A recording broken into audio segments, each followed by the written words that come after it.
নমস্কার স্নেহের ছাত্রছাত্রীরা, আশা করি তোমরা সবাই ভালো আছো এবং তোমাদের আসন্ন পরীক্ষার প্রস্তুতি বেশ জোর কদমে চলছে। আজকের এই বিশেষ ভিডিওটি তোমাদের জন্য অত্যন্ত গুরুত্বপূর্ণ হতে চলেছে, কারণ আজ আমরা আলোচনা করতে চলেছি উচ্চ মাধ্যমিকের তৃতীয় সেমিস্টারের ইতিহাস বিষয়ের সংসদ প্রদত্ত সম্পূর্ণ নতুন নমুনা প্রশ্ন এবং তার ১০০% নির্ভুল উত্তর নিয়ে। আজকের এই পর্বে আমরা ইতিহাসের সিলেবাসের অধ্যায়ভিত্তিক সমস্ত গুরুত্বপূর্ণ প্রশ্ন উত্তরের সেটটি অত্যন্ত বিস্তারিতভাবে তোমাদের সামনে তুলে ধরব। তোমরা জানো যে ইতিহাসের সিলেবাস বেশ বড় এবং প্রতিটি অধ্যায়ই পরীক্ষার জন্য ভীষণ গুরুত্বপূর্ণ।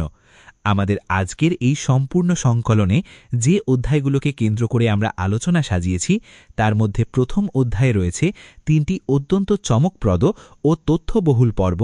প্রথম পর্বে পর্যটকদের চোখে, দ্বিতীয় পর্বে সাংস্কৃতিক সমন্বয় এবং তৃতীয় পর্বে সাম্রাজ্যিক রাজধানী। এই অংশগুলো থেকে পরীক্ষায় কেমন ধরনের প্রশ্ন আসতে পারে এবং তার সঠিক উত্তর কী হবে তা অত্যন্ত নিখুঁতভাবে তৈরি করা হয়েছে। এর পাশাপাশি আমাদের এই প্রশ্ন উত্তরের সংকলনে দ্বিতীয় অধ্যায়ের দুটি অত্যন্ত গুরুত্বপূর্ণ পর্ব, প্রথম পর্বে ঊনবিংশ ও বিংশ শতকে ঔপনিবেশিকবাদ ও সাম্রাজ্যবাদ এবং দ্বিতীয় পর্বে ঔপনিবেশিক নিয়ন্ত্রকের নিয়ন্ত্রকসমূহকেও খুব সুন্দরভাবে অন্তর্ভুক্ত করা হয়েছে। তোমরা যারা অন্যান্য সমস্ত বিষয়ের এমন অধ্যায়ভিত্তিক গুরুত্বপূর্ণ প্রশ্ন উত্তর, সাজেশন এবং নোটস সবার আগে পেতে চাও, তারা আর দেরি না করে এখনই আমাদের চ্যানেলটিকে সাবস্ক্রাইব করে পাশের বেল আইকনটি প্রেস করে রাখো, যাতে পড়াশোনার কোনো গুরুত্বপূর্ণ আপডেট তোমাদের মিস না হয়। এখন দেখো, এই ভিডিওতে প্রতিটি অধ্যায়ের এত বিপুল সংখ্যক প্রশ্ন ও উত্তর ধরে ধরে পড়ে শোনালে অনেকটা সময় অতিবাহিত হয়ে যাবে এবং পরীক্ষার এই চূড়ান্ত প্রস্তুতি পর্বে তোমাদের মূল্যবান সময়ের অপচয় হবে। যেহেতু আজকের এই পিডিএফটিতে অনেকগুলো পেজ আছে এবং বিষয়বস্তু বেশ বড়, তাই তোমাদের সুবিধার্থে আমি এই সম্পূর্ণ পিডিএফটি স্ক্রিনে আস্তে আস্তে স্ক্রল করছি। তোমরা ভিডিওটি পজ করে বা থামিয়ে খুব সহজেই প্রশ্ন উত্তরগুলো মনোযোগ দিয়ে পড়ে নিতে পারো, অথবা নিজেদের খাতায় পরিষ্কারভাবে লিখে নেওয়ার জন্য স্ক্রিনশট নিয়ে রাখতে পারো।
তবে সব শেষে তোমাদের একটা অত্যন্ত জরুরি কথা বিশেষভাবে জানিয়ে রাখি। ভিডিওটি যাতে অতিরিক্ত বড় ও একঘেয়ে না হয়ে যায়, তার জন্য আজকের এই ভিডিওতে শুধুমাত্র একটি অধ্যায়েরই সম্পূর্ণ প্রশ্ন উত্তর দেওয়া হলো। তোমাদের সিলেবাসের আরও যে দুটো গুরুত্বপূর্ণ অধ্যায় বাকি রয়ে গেল সেই অধ্যায় দুটোর সম্পূর্ণ প্রশ্ন ও নির্ভুল উত্তর পেতে হলে তোমাদের অবশ্যই আমাদের হোয়াটসঅ্যাপ চ্যানেলে জয়েন হতে হবে। তোমরা আমাদের হোয়াটসঅ্যাপ গ্রুপে যুক্ত হলেই বাকি অধ্যায়গুলোর সমস্ত উত্তর সমেত পেজগুলোর ফটো বা ছবি খুব সহজেই পেয়ে যাবে, যা তোমাদের সুবিধার্থে সেখানে ইতিমধ্যেই দিয়ে দেওয়া হয়েছে। হোয়াটসঅ্যাপ চ্যানেলের জয়নিং লিংক এই ভিডিওর ডেসক্রিপশন বক্সে দেওয়া রয়েছে, তাই আর একটুও দেরি না করে আজই সেখানে যুক্ত হয়ে যাও এবং বাকি পড়াটা সংগ্রহ করে নাও। যেহেতু ওই অংশটা এই ভিডিও বা পিডিএফের মধ্যে আর দেওয়া নেই, তাই আমরা সেটি সরাসরি আমাদের হোয়াটসঅ্যাপ চ্যানেলে দিয়ে দেব। তোমরা আজই সেখান থেকে ওই গুরুত্বপূর্ণ অংশটি সংগ্রহ করে নেবে। সম্পূর্ণ ভিডিওটি মনোযোগ সহকারে দেখার জন্য সবাইকে অসংখ্য ধন্যবাদ এবং তোমাদের আসন্ন পরীক্ষার জন্য রইল অনেক অনেক শুভকামনা ও ভালোবাসা।